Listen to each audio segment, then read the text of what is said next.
ब्रह्ममुरारिसुरार्चितलिङ्गं निर्मलभासितशोभितलिङ्गम् जन्मजदुःखविनाशकलिङ्गं तत्प्रणमामि सदा शिवलिङ्गम्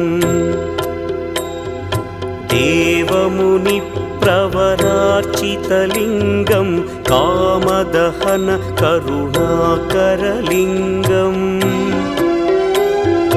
रावणदर्पविनाशकलिङ्गं तत्प्रणमामि सदा शिवलिङ्गम्